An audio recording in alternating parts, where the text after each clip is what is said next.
Para pemirsa yang berbahagia, ada pertanyaan, bagaimana solusinya ketika orang akan berjalan menuju suatu tempat, sementara tidak ada jalan kecuali harus lewat di depan orang yang sholat.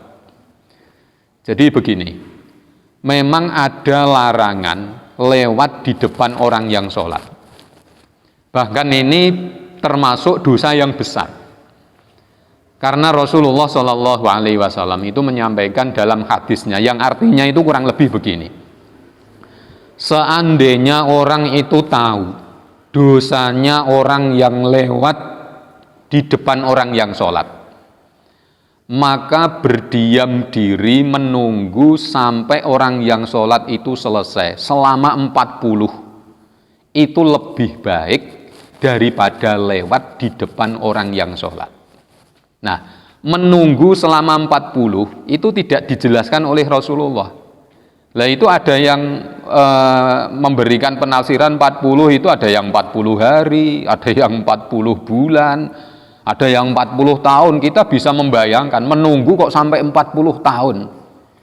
Ya, ini hanya sebuah gambaran saja betapa besarnya dosa ketika orang itu lewat di depan orang yang sholat.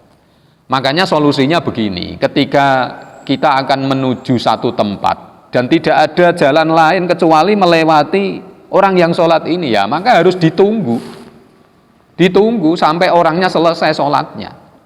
Ya, contoh gini misalnya, ada orang itu jamaah berada di shaf bagian depan, kemudian dia batal wudunya, bisa jadi karena kentut misalnya.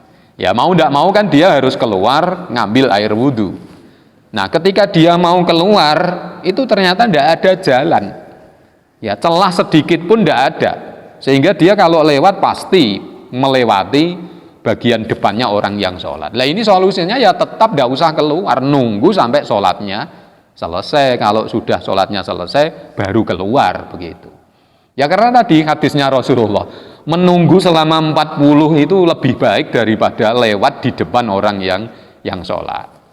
Atau contohnya lagi begini, ada shaf yang kosong.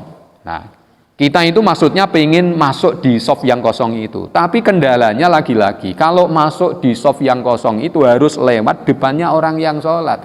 Terus solusinya bagaimana? Ya sudah, tidak usah. Ya tidak usah ngisi shaf yang kosong, karena kalau ngisi shaf yang kosong harus lewat depan orang yang sholat, itu dosanya sebesar itu. Ya lebih baik ya sholat di situ aja, tidak usah ngisi shaf yang kosong.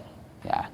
Kecuali itu boleh lewat di depan orang yang sholat kalau keadaannya darurat.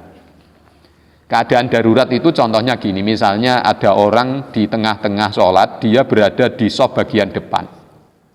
Tiba-tiba di tengah sholat itu perutnya terasa mules, dia ingin buang hajat. Begitu. Mau tidak mau kan dia harus membatalkan sholatnya, karena sudah tidak tahan menahan mulesnya perut ini. Tapi begitu dia mau jalan, sudah tidak ada jalan. Ini kalau jalan tetap melewati orang-orang yang sholat. Nah kalau ini boleh karena darurat. Mengapa? Kalau dia tetap menahan hajatnya itu, wah ini nanti bisa berbahaya ini. Ya, jadi dalam keadaan darurat boleh orang melewati depan orang yang sholat itu boleh. Saya kira demikian, semoga bermanfaat. Terima kasih.